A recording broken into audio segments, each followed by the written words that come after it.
Hey everyone, I wanted to say thank you so much for joining me. Hey Brittany, how are you?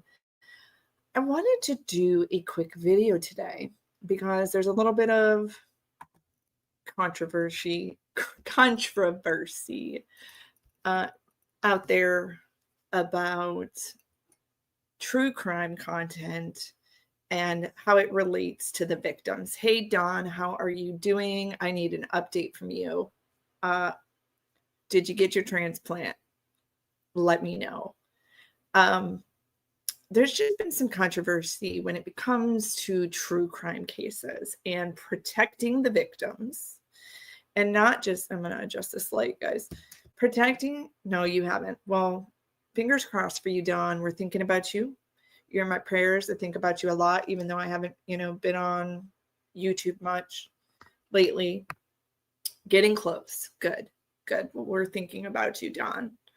I know a lot of you have came to my channel from possibly Zawoki's channel and some other true crime content channels. And this week I've just, it's been a very heavy couple weeks, right? Especially with everything going on with what happened with Charlie Kirk. The reflection is driving me nuts. So especially what has been going on with Charlie Kirk.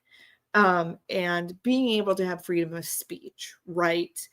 And then it also started to make me think a lot about victims of true crime cases and what we do and what we say. And yes, we have the right to say whatever we want about them. We really do. But should we? And I wanted to take this time and opportunity to tell you, you may have seen I haven't been on YouTube a lot. That's not because of anything in particular. I've been doing some projects in Atlanta here that are in the film industry. So I've been doing that a little bit more. I can talk about that once these projects launch. One of them that has launched already is The Perfect Line with Deborah Norvall. That's a game show. And I was able to go to Trillis Studios and take part in that. And that has launched last Monday. So really excited to be taking part in some of these projects. But another thing, I was doing the Watts content. And if you followed me closely, you know that I did a video on Armchair Detective Alan. That did not go over well. And I was reached out on my comment section by Frank Rzucek and Frank Jr., and they asked me to leave their daughter alone, leave the case alone, and I respected it. And that is why you're not seeing a ton of Watts content. That doesn't mean I'm not going to make videos. I still am. And thank you, Ghost Dancer. I was just on Kelly's live stream last night, Watts the Obsession, and we were talking about the Charlie Kirk case, but I wanted to clarify something just because I know Zawoki had a letter. We're going to show that letter. We're going to show it. Y'all, first off, I want to talk about this. This was a message he got through Facebook. This is not a legal letter. There's no letterhead. And I want to be clear here. I did go through this and kind of look at it with Nick. And I can see where he maybe was concerned because people like Dave, Seeking the Truth with Dave, and Alan, the Armchair Detective, have been booted off YouTube. So I get where he may have been concerned. However, you guys, this is a Facebook message. This is not a legal document. Now, if someone is trying to take you off of YouTube or take your content somewhere, they need to start with a cease and desist letter, a legal form document. And that is what the Ruezeck family would do if they found your channel and they said, hey, I don't want you to speak about this case. So This was a profile, apparently I'll pull it up here, that originated in Michigan. And I want to clarify, in this letter, this person does not claim to be an attorney by any means. It did say that they worked at a law firm, but when you clicked on the link, it was from India. That right there is a pretty good indication that you're dealing with a scammer, a jokester, whatever you may call it. Hey, Kimberly from Nashville.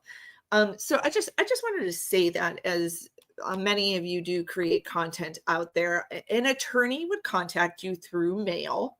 They would not contact you through email. They would not contact you online.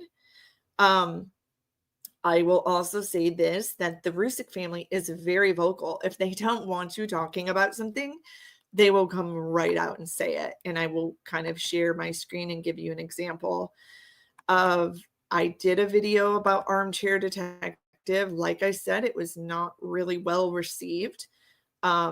Here is Frankie Jr. himself in my comment section, kind of talking about, people.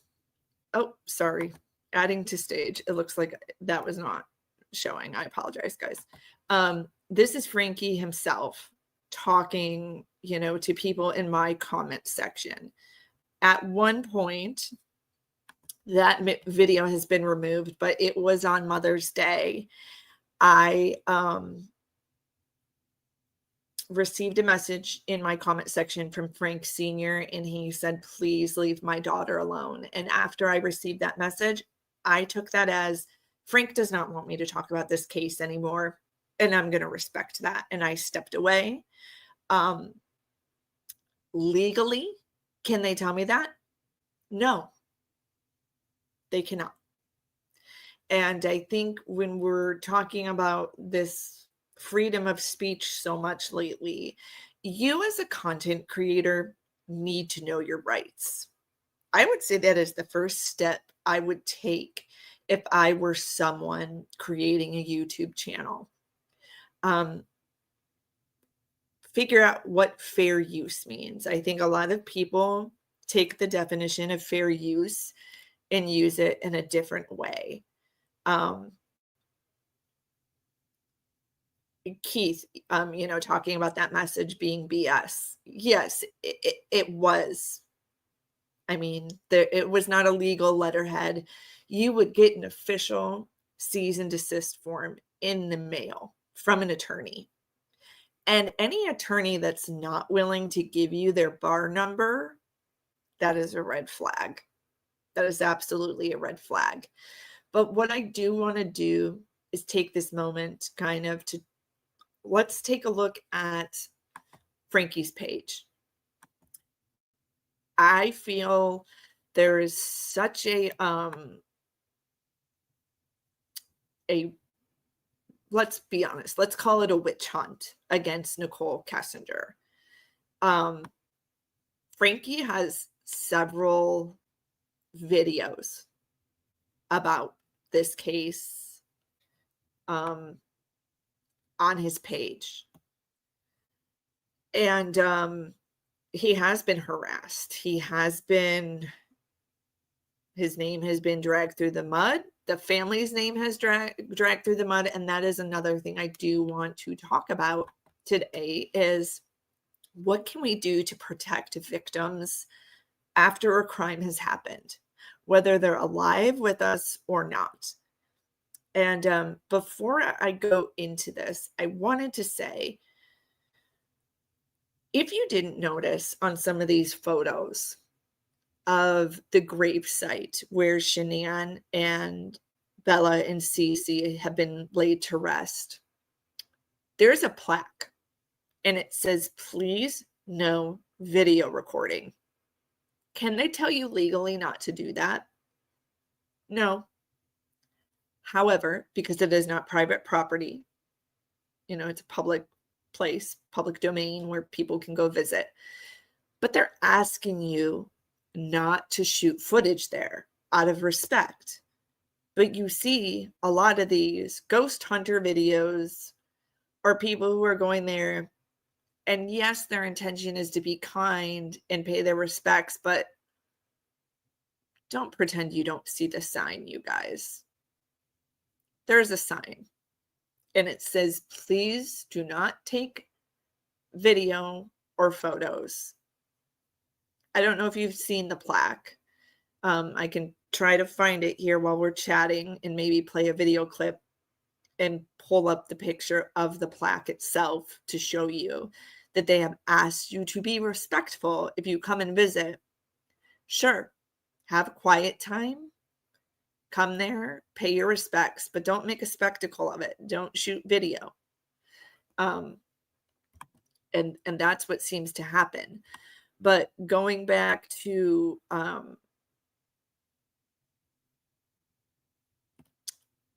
Frankie, I want to kind of take a look at the comment section at some point. See if there's. We're going to pause this. At some point, I think it is so basic, simple for anyone covering these cases to go into these comments and see. Okay, this one was big. Frankie himself replied to some of the comments on Nicole Kessinger's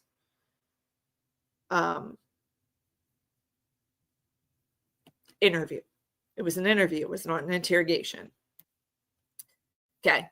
This person says, guys, let's let it go. The family has said multiple times they know more than the public does. They have been shown evidence that she, Nicole Kessinger, was not involved. You're all acting like you know more than the FBI, the CBI, the police force, and the Rzucek family. Just stop. She's self-absorbed and obnoxious, sneaky, a slime ball, but Chris is the one who killed them. Have respect for the Rzuceks. I mean, I could go on and read that, but what is more important is Frankie's responses.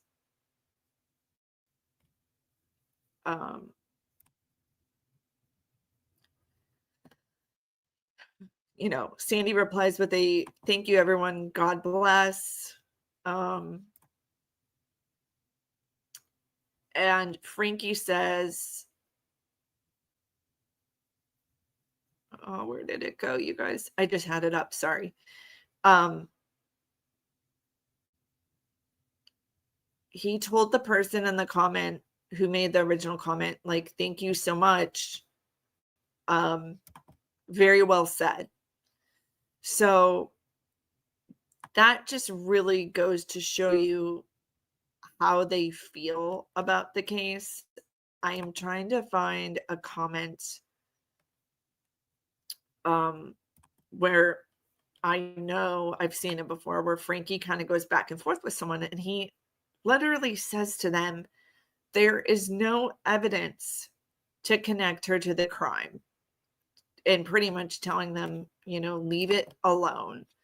So here's one of the comments. Thank you. I 100% agree. Soon it will all stop when they're held accountable for slandering my family. So I think he's talking about people who create content and drag them through the mud. If you guys have not been on Reddit, I'm going to say you're not really that invested in this case and you don't know really much about what you're talking about, because there's a plethora of information on Reddit in regards to this family. Is that good? No. That brings up the topic I just said moments ago, that what can we do to protect the family of victims, from having their entire life, their text messages, their emails sprawled out for everyone to read. So I'll continue with this comment. We're also getting on a section of 230 taken down. So these platforms who have allowed this torment for almost 4 years won't have a choice but to finally help and stick to their own rules. Thank you again. I am trying to particularly find the comment where he, kind of tells someone in his comment section, there's no evidence, leave it alone. Let's see, it might be here.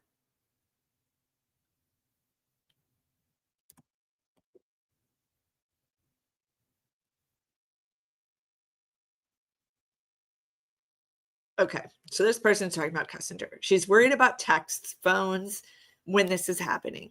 Her demeanor. I would be sick, crying, and puking and devastated.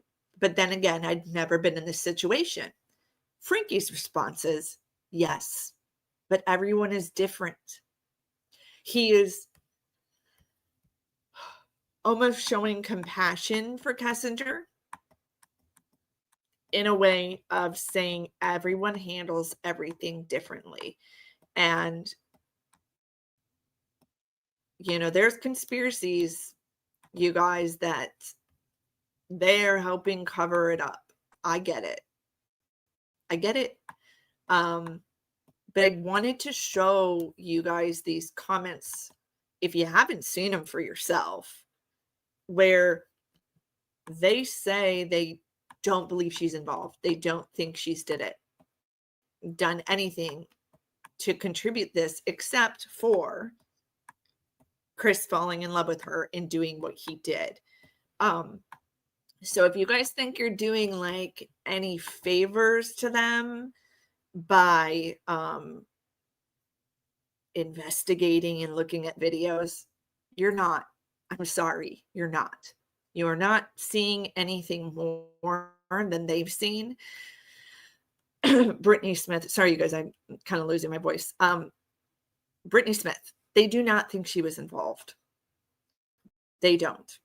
And that's kind of what I'm trying to do here, is go back and find that comment.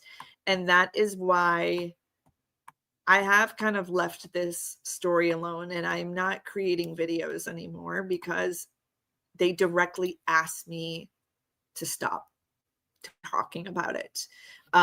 There's some creators that talk about it every day. And they have the right to. They have the right to.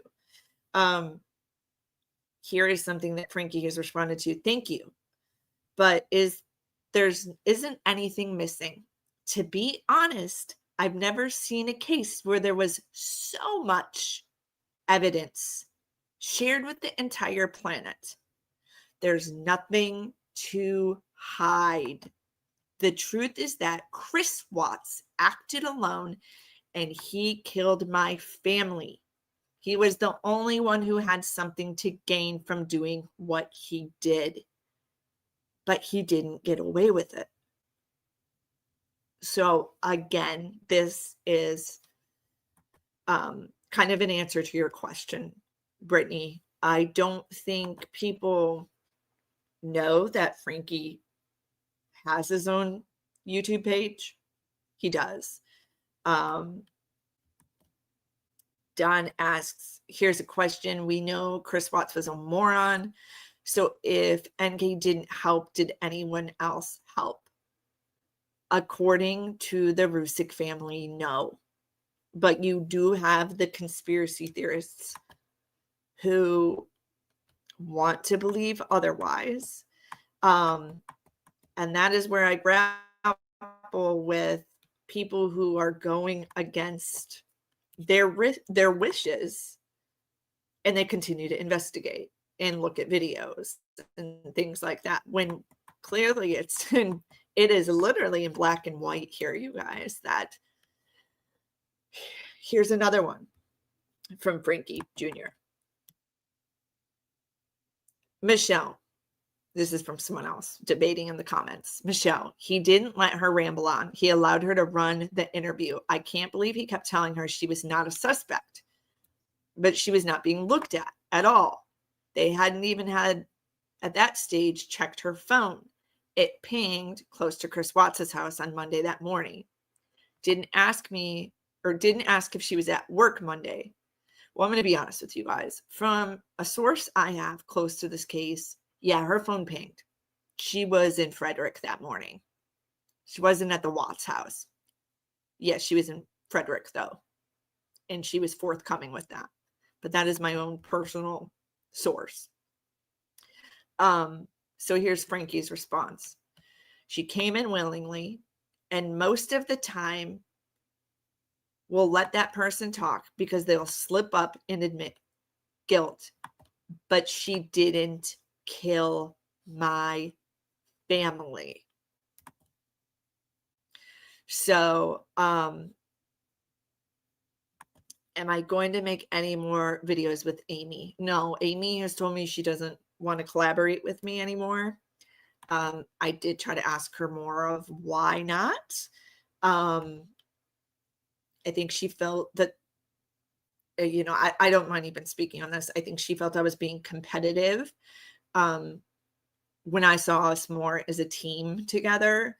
And it is unfortunate. I have definitely reached out to Amy and asked, can we collaborate again? I enjoyed your company. I enjoyed talking to you. I apologized and told her I'm sorry if I felt like I was being competitive with you, but I didn't see you as someone to compete with.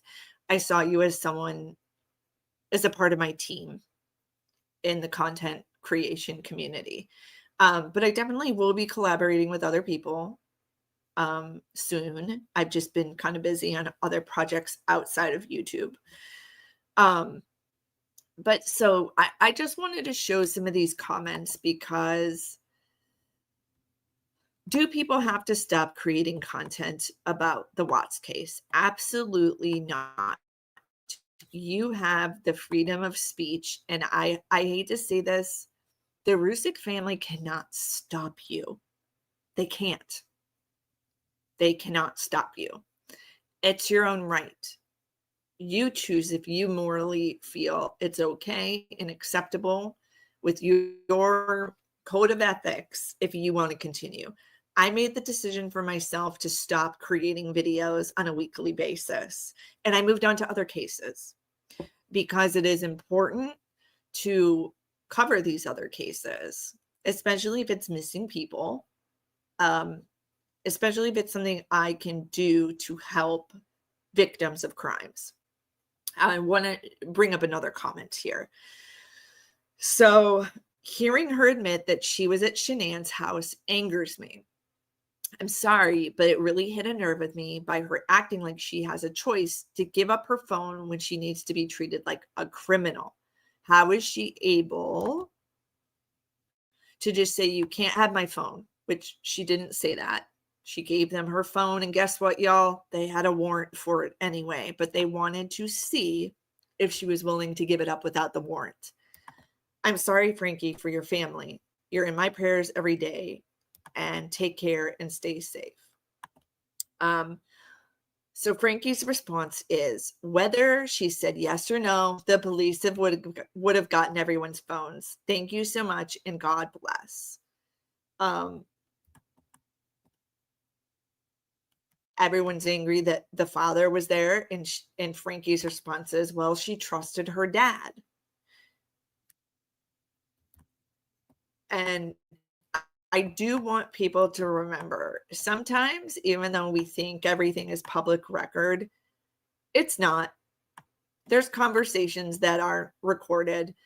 There is evidence that we will never see in this case, and it is what it is, and that is that. So I just wanted to kind of go through some of these comments and show you, because I feel like there is some confusion of people out there thinking that the Rzuceks still want this case investigated. And if they did, I can promise you it would be. So this comment saying, worst case scenario is that Nicole is a homewrecker who obtains pleasure in sweeping the rug out of a married woman's feet, taking her children, husband, house, etc. She had nothing to do with the murders. Get over it, people. She's been legally cleared, hiding due to her humiliation and fear.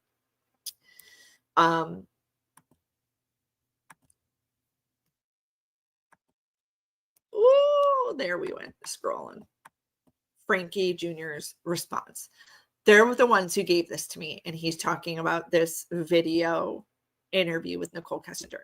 So many people were threatening to sue the police if they didn't release the video. So when I talk about public record, almost every time there's an investigation, you're in a room and there's a camera. You're being recorded. That's public record. So what Frankie is saying is that if that video was not released, people were going to sue. The media was going to sue, or whoever the hell wanted to was going to sue. And they have the right to do that because that is public record. So Frankie's saying they released the audio with other evidence, but the hate channels wanted this for content and do whatever else they had planned to run with it. So I shared it and I took it out of the wind of the hate channel sales. So he's talking about the interrogation, not the interview. I'm not going to call it an interrogation because it wasn't an interrogation. But I just wanted to share some of these comments, you guys, so that you're clear on where the family stands. Because I think a lot of people think they're being these heroes by continuing to keep this case out in the open, and that they're going to crack it open and find something that the investigators haven't found. And that's not the case. If you guys don't know what immunity is, you might want to do some research. Frankie's other comment. Thank you so much. That's very sweet of you and your family. We have seen children act similar. I know the kids can see angels. Okay, so they're kind of just talking about the kids like having visitations, I'm assuming. But anyway, I don't know if you guys have seen these comments before, but you are free to go take a look yourself. I will pull up Frankie's page so that you're like clear on you're clear on what that page looks like.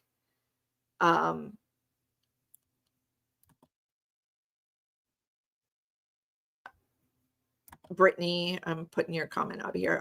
Thank you. I thought Amy and I worked well together too. I really truly did. Norberg. Yeah, we want to give you everything, but we also want to be protected. Okay, we're going to go back to that comment right there in a second.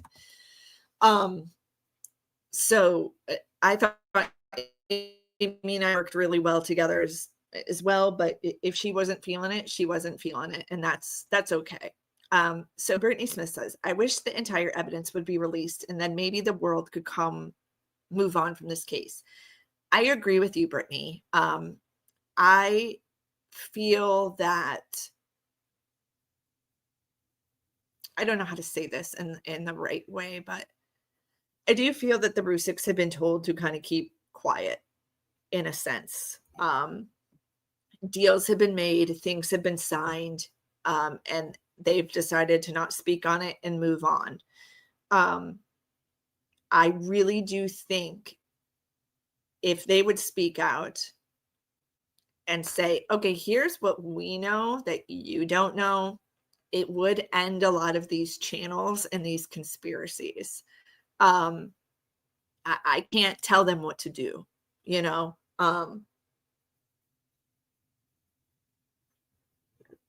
But I do think it would help.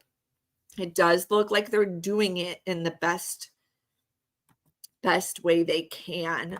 Thank you, Dawn. I did too. I do miss Amy. I do miss working with her. But I have to respect how she felt. Brittany says, I feel many of us see NK as involved due to lack of evidence being put out there. And I agree with you. But they feel content with what they saw. And let's I'm going to give you a hypothetical, guys. Let's say the night, Sunday evening, there was some type of argument with Chris and Kessinger. And she was feeling like Chris wasn't taking the relationship seriously. And she said something to him on the phone like, I'm done with you unless you do something. Like, I don't care what you do, just do something. Break up with her tonight. End it tonight. And was just totally infuriated with him because she wanted to move on with her life and be in this relationship with him. And then Chris did what he did. And then she never in her wildest dreams, guys, imagined that Chris would do what he did. And that is not what she meant by telling Chris, just do something. Just do something about it. I want to be with you. I want to be together. So just do something. Well, he did. But it wasn't what she thought he was going to do. So let's hypothetically say Monday night, she sees the news and she sees, oh my God, this guy I'm dating's family is missing. Something's wrong. And I'm going to call the cops. I'm going to call the cops on him. But wait, I told him to do something. Could I get in trouble? Could I be held responsible? So I better figure out how to protect myself. So as soon as she walked in the door to talk to police, I'm pretty sure she had some protection. Hypothetically saying, maybe that's what happened. Don says, Frankie had a weird comment in his interview, something about Shanann was hanging with some guy in North Carolina all summer. It sounded like they felt sorry for Chris Watts for moving on as well. I'm way off. No, Don, you're right. There was trouble in this marriage. You guys, there was. No one's going to deny that. Like I said, if you are not on Reddit, you don't really know. You're missing a lot of pieces to the puzzle if you're not on Reddit and you haven't seen what really went on that summer, a year before then. It is unfortunate, like I said, victims' business gets put out there when a crime happens. But that is kind of what happened. So, but like I'm saying, let's say Nicole struck an immunity type deal before walking into the police station. And that would kind of explain why she was so casual in this interview and wanted to make sure anything said here, whether in this office, on the phone, through text message, she was good. Because let's say she told him to do something and he did it, but that's not what she wanted him to do. She just meant like, walk away, pack your bags, and physically leave. Like maybe that's what she meant to say to him, and then got scared because like, oh my God, he did that. Us with this that is not on this sheet? As far as like data, That's on your phone? no. I mean, everything we did was like text and talk pretty much. I mean, and like I said, any pictures that I had, like even if you were to restore all my regular photos, there's so many pictures in there and you wouldn't even know which ones were for him and which ones weren't. But any picture that I wanted to send to him, I sent via text. So if you guys go through the text and the attachments, you will have, you will have everything that wasn't said verbally and was done via text. But I think that's it. Like I don't have anything else. As far as like no Facebook, no Instagram, no Twitter, no LinkedIn, like none of it. And I also want to say, so there's the 111-minute phone call. Let's hypothetically say that's when the argument happened of, Chris, you either need to do something, pack your bags and leave her so we can be together, or I'm done with you. I am done with you unless you do something. And then a couple hours passes and you turn on the news and the family's missing and you're like, oh shit, he did something. I didn't ask him to do this. Could I get in trouble? Deletes all her text messages. But don't worry, guys. Those text messages were recovered. I mean, they were. Are they in your discovery pages? No. But like Frankie Jr. said, I've seen more evidence in this case than you guys have.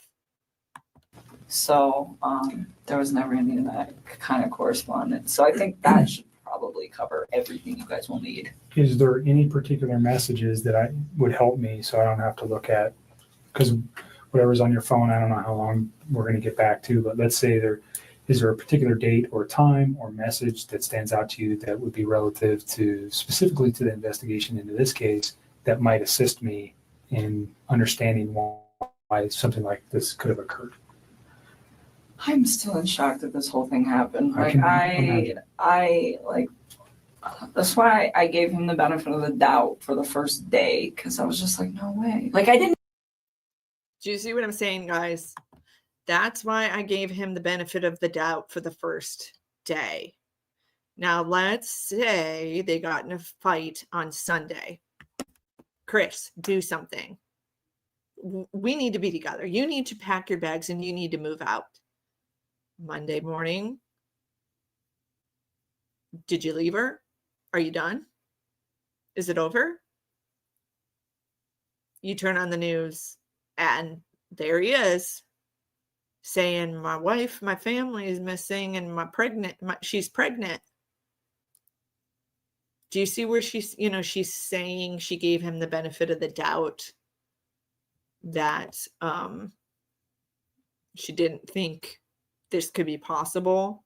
I didn't even think about that. I mean, murder was not on the top of my mind when somebody doesn't come home for an evening, especially if they just like had some sort of like heated conversation. It's like, okay, you guys are separating, have a heated conversation, you leave for a night. Like I didn't even think this guy killed his wife. I mean, that like murder is on something on the top of my mind when I call one of my friends for 3 or 4 hours and she doesn't answer the phone. Like that doesn't even process to me as like a real thing that is a possibility at that point.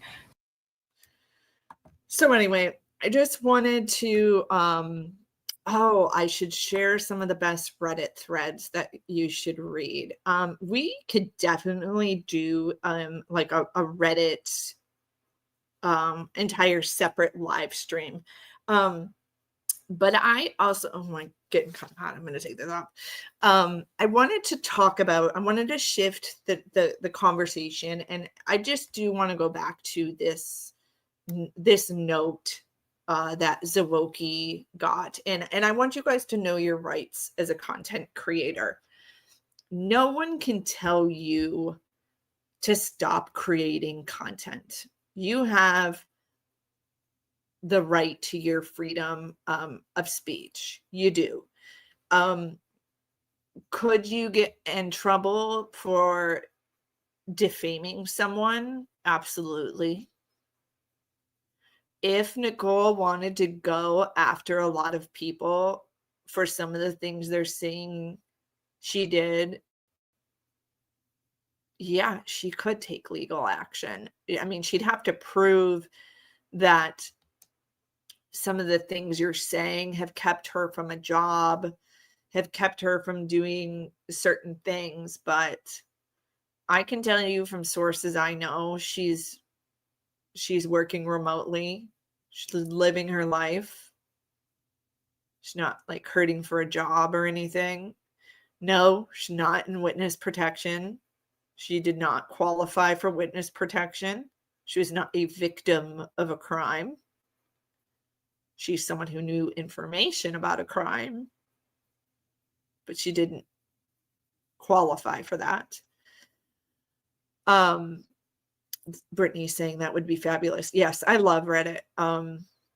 It's a great place to go to get a different perspective on this case and many other cases. But I wanted to explain, if you're going to create a YouTube channel, definitely take your time, do your research, and learn about your rights as a content creator. What am I allowed to say? What am I not allowed to say? And then you have the aspect of what is morally correct to do. Should I be talking about this case? Should I be talking about the victim in this case? Should I be accusing someone of murder in a case? That also brings me to the Idaho 4 case. The family is actually suing the city of Moscow, because they do not want some of these photos as evidence released to the public. And it makes me wonder, and I would love your feedback. Do you think there should be some privacy laws in place where everything isn't put out there for the world to consume? Think of how embarrassing it is to think your text messages could be subpoenaed if just someone you're having a conversation with is involved in a crime. That's kind of scary to think about. All of your private thoughts, your private messages, emails, pictures, all of that could be pulled at any moment if you or someone that you're talking to is implicated and charged in a crime. All they need is a warrant.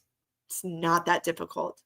And speaking of warrant, I did want to mention, I heard Zawoki mention that person pinged in Michigan. And what I think he meant to say is that person had a profile saying they were from Michigan, which doesn't necessarily mean they are, right? Like, actually, I'm from Michigan. I was born in Michigan. And I want to tell you, like, people up there don't play like that. I mean, I'm not going to say that in general, but I was kind of offended, like, that someone from Michigan would do that. But the more I looked at the profile, the more I realized all of it's fake. The entire thing was fake. All of it, all of the information on it was fake.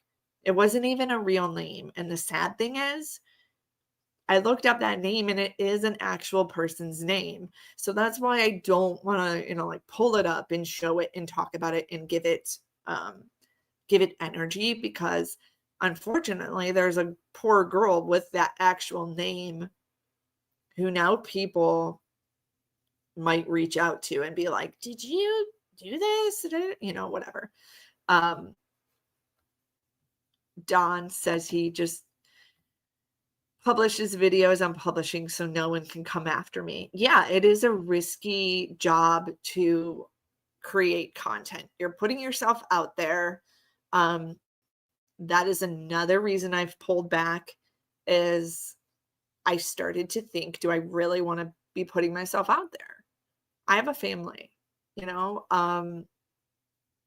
you look at people like Armchair Detective and so many others, and having kind of your right to privacy is important.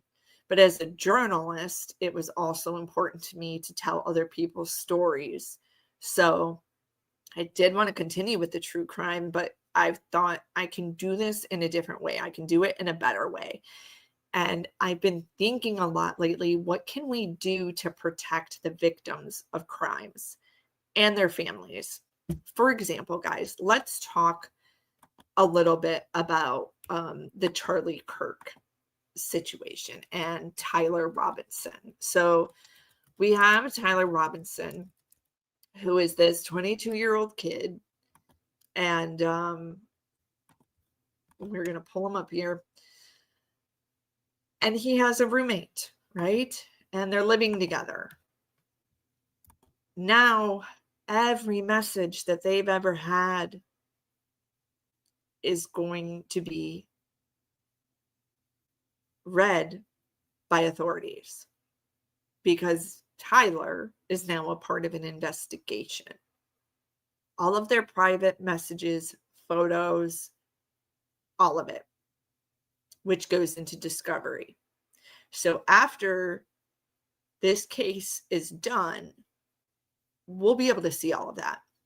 And you see that as an example when it comes to the Idaho 4 case. It took a while, but we finally saw the text messages between the roommates. And we would have seen that in the Gabby Petito case, except that there was no trial because Brian Laundrie,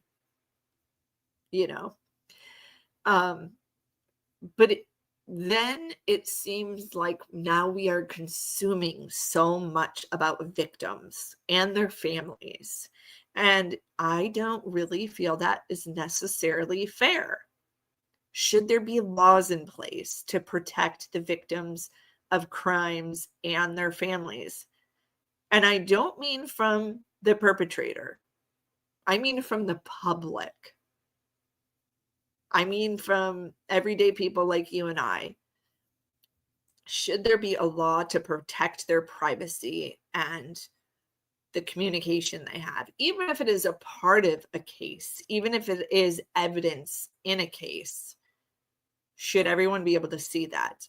Think about all of the text messages that came out between Shanann and her friends, talking with your girlfriend about sex. How embarrassing is that? Think about some of the things you've messaged people and the fact that that could be put out into the public if you were, let's say, to do something crazy like this. I really think about Tyler Robinson's family at this point. The grandmother, the father, a lot of their personal business. This is just a friend of the family, a longtime friend. But all of their personal business is now going to be out there in the public for the public to consume. And that is unfortunate. I don't have the answer to my question. I'm wondering if you guys, this is a very good point, Dawn. Yeah, they're all pissed off. They're all pissed that their text messages are out there for everyone to dissect and consume.